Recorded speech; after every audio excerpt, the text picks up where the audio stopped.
Bom, meu amigo, minha amiga, nós vamos falar de um tema em que você já viu ou foi afetado ou conhece alguém que foi afetado por ele. Nós vamos falar sobre o alcoolismo. O alcoolismo geralmente é definido como consumo consistente ou excessivo, a preocupação persistente com a bebida alcoólica. Quando isto começa a interferir na sua vida pessoal, profissional, familiar, mas interferir até com os amigos, a coisa aí começa a se agravar. Quando você passa a ter problemas psicológicos e fisiológicos, levando muitas pessoas à morte. Aliás, esse é um dos problemas mundiais.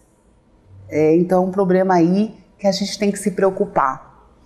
E eu trouxe para falar sobre este assunto uma pessoa que está em tratamento, porque uma vez não existe ex-alcoólatra, existe uma pessoa que vive em constante tratamento, que é o Jaci Gonçalves de Almeida. Ele é casado há 22 anos, tem uma filha, uma netinha. Jaci, é um grande prazer recebê-lo aqui no meu programa. Primeiramente, eu quero agradecer pela contribuição que você irá dar. Quando eu falei que você é em constante tratamento, eu disse alguma coisa indevida? Não, Adriana, você não diz nada errado, porque o alcoolismo é uma doença, né? Ele é uma doença incurável, mas porém tratável. O alcoolismo ele é uma doença que ele afeta a família, afeta a sociedade, que na verdade ele é um problema de saúde pública. Jaci, há quanto tempo você se trata? Eu, desde o ano de 92, eu comecei o meu tratamento. Tá. E você, quantos anos você tinha quando você começou a beber? Eu tinha cerca de 12 anos de idade. Com 12 anos de idade? Isso. Você pode revelar quem foi que te ofereceu bebida aos 12 anos de idade? Na verdade é assim, né? É a convivência com as pessoas que bebem, né? E aí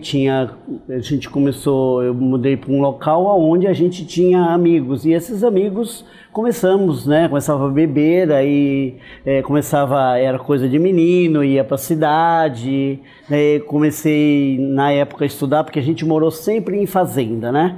E nesse local onde a gente morava 10 quilômetros longe da cidade, então a gente ia todos os dias estudar, daí era um menino que ia para a escola, daí depois mais para frente parou de estudar para ir para os bares, né? Então, na verdade, a convivência muitas vezes com os amigos. Na minha casa, Adriana, na verdade, quem consumia com bebida alcoólica era o meu pai. Meu pai começou a beber com 42 anos de idade. Nossa, já numa idade avançada. Bem avançada, né? E como a gente morava longe da cidade, o meu pai levava bebida alcoólica para dentro de casa, levava cachaça para dentro de casa. E levava numa quantidade... Sim, porque ele ia uma vez só por semana na cidade, às vezes passava mais do que isso, então ele levava. Mas meu pai não foi ele era uma pessoa muito responsável. Meu pai ele não bebia bebida alcoólica antes das 5 ou 6 horas da tarde, porque ele trabalhava até esse horário. E ele era a pessoa responsável, o administrador ali da fazenda. Então, ele era uma pessoa muito responsável. Então, isso sempre me chama a atenção. Mas eu, na verdade, que desenvolvi a questão da doença mesmo. É que nem todo mundo desenvolve isso. Uns conseguem beber... Tem que ter uma predisposição, seria? Sim, uma predisposição. A gente costuma dizer que nós... os alcoólatras vemos com um chip diferente, né? Meu pai veio com esse chip, então.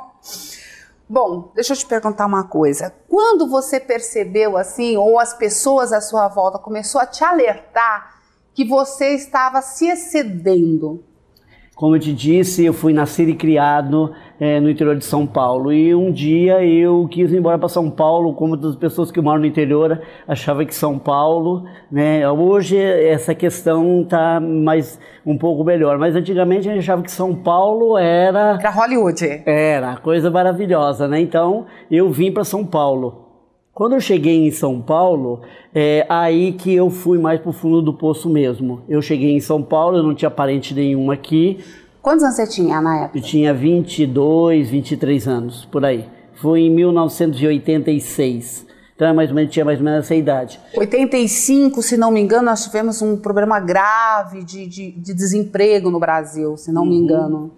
Então, eu vim pra cá, fiquei morando na casa de uma pessoa que nem conhecia direito, que era primo do meu pai. E aí, ali daí eu arrumei um emprego. No dia que eu estava arrumando as malas para ir de volta para casa, eu arrumei um emprego. Daí eu comecei a trabalhar, daí depois foi em 89, mais ou menos por aí, essa empresa faliu. Ainda você conseguiu ficar vários anos na empresa? Fiquei 3 anos ali. Essa empresa faliu, o cara foi embora, deixou sem dinheiro, sem nada, desempregado. Então você não teve rescisão? Não, daí eu acabei no lugar, um ambiente onde eu morava também era propício também, muito propício tanto para bebida alcoólica como para outros tipos de drogas, que eu acabei usando tipos de drogas também. E, na verdade, ali que eu fui pro fundo do poço. Eu morava num bairro em São Paulo que chama bairro do Cambuci, né? Sim. Que ali tem o Largo do Cambuci, e para você ter uma ideia, eu já avaliava as pessoas que moravam na rua como eu ia morar na rua. Porque eu já me sentia um morador de rua. Porque você não tinha emprego, saiu sem indenização da empresa, porque a empresa faliu. Sim. Então você falou, como é que eu vou voltar para casa? Né? Porque sim, até aí você pagava seu aluguel, você morava em pensão, como que era a sua vida? Morava numa pensão, né, que ela, e como eu disse pra você, ali era um lugar muito propício, que tinha muito tráfico de drogas. Você gastava seu dinheiro aonde? Gastava dinheiro no bar, nos bailes, era aí que o dinheiro, a gente gastava o nosso dinheiro. E outras drogas também que você comprava? Ficava o dia todo no bar, jogando, bebendo. E não guardava nada? Não guardava nada. Como você se alimentava? Eu me alimentava muito mal. Eu tinha, na época, eu tenho uma altura de quase 1,80 m, eu pesava 64 quilos na época. Você era magérrimo? Era, muito magro. A sua altura? E aí eu acabei... E aí, o que me salvou, que eu conheci minha esposa, que é a minha atual esposa hoje, né, que é a minha esposa, e ela que me ajudou. Como é que é o nome dela? O nome dela é Josefa, mas a gente conhece só por Zezé. E você conheceu a Zezé aonde? Eu conheci a Zezé num baile. No baile? A primeira vez que ela tinha ido num baile, a primeira vez que eu tinha ido num baile. Aí ela encontrou você lá. Encontrou eu. Nesse baile. Nesse né? baile. E aí, e ela sempre dizia pra mim que eu tinha que parar, né? Mas daí depois a gente ficou um tempo sem se ver, daí depois a gente voltou a se ver novamente. E aí ela me levava, ela foi uma lutadora, ela foi uma pessoa que batalhou muito. Mas assim, eu queria que você me respondesse o seguinte. Você, antes de conhecer a Zezé, no baile, você já tinha se dado conta de que você realmente tinha um problema sério com a bebida e que você tinha que sair daquela situação? Ou você ainda não tinha se dado conta? Não, você não se dá conta, porque na verdade o dependente químico, ele só começa a pensar na sua recuperação quando ele admite que ele é um dependente químico. Até então, ele não consegue. E você não se dava conta disso? Não se dava conta disso porque você acha que você é uma pessoa normal. Que você é uma pessoa que bebe, mas você é uma pessoa normal. E que você pode parar a hora que você quiser. A hora que você quiser. Esse é um erro. Esse é um grande erro, não se dá conta disso. Não se dá conta disso. Bom, daí teve um segundo momento da sua vida que você reencontrou a Zezé. Isso. E aí ela... A sua salvação. Né? A minha salvação. Meu anjo da guarda. E aí ela começou tanto a conversar comigo como levar para lugares onde ela sabia que tinha algum lugar que as pessoas, né, falavam desse tema ou ajudavam as pessoas a sair, ela me levava, né? Ela me levava. Você ia de boa? Eu ia, porque chegou um momento que eu queria sair. Só que eu queria sair, só que eu não conseguia sair. Mas vem cá, você ia porque você queria sair ou você ia porque a Zezé era muito persuasiva e você estava apaixonado por ela? Talvez os dois, as duas coisas, eu acredito, né? E aí, eu sabia também, eu olhava, porque você é desempregado, você sem dinheiro, então você não tem perspectiva, né? E aí, como é que você fez, assim? Você estava vivendo como? Sem emprego, fazendo bico? O pessoal na época chamava biscate, né? Na verdade, quando eu estava morando sozinho, eu acabei indo para o mundo da marginalidade também, né? Não acredito. Acabei trabalhando um pouco no tráfico de drogas, aí estava começando já a entrar no mundo aí da marginalidade. Que era até para manter o seu próprio vício. Sim, é para manter o vício. Não era por outra razão. Não é por outra razão. É para você manter o vício, porque o vício, ele é constante, ele é todos os dias, né? Você tem que alimentar. Você sofria de abstinência? Não, eu não... Você tinha aquela coisa de tremer de manhã? 8 horas da manhã eu já tinha que tomar uma dose de cachaça para parar a tremedeira. Sério? Sério. Você sentiu algum problema de saúde naquele momento? Fraqueza ou algum outro tipo de... Fraqueza e muito medo. Quando acordava de manhã eu tinha muito medo. Você tinha fobia?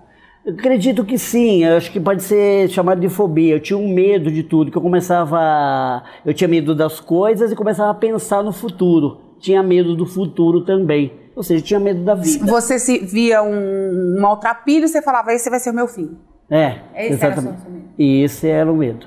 Bom, nós estamos aqui, eu não sei nem há quantos minutos, a conversa está tão boa, mas nós vamos fazer o seguinte, nós vamos fazer um breve intervalo. O tema de hoje é sobre alcoolismo.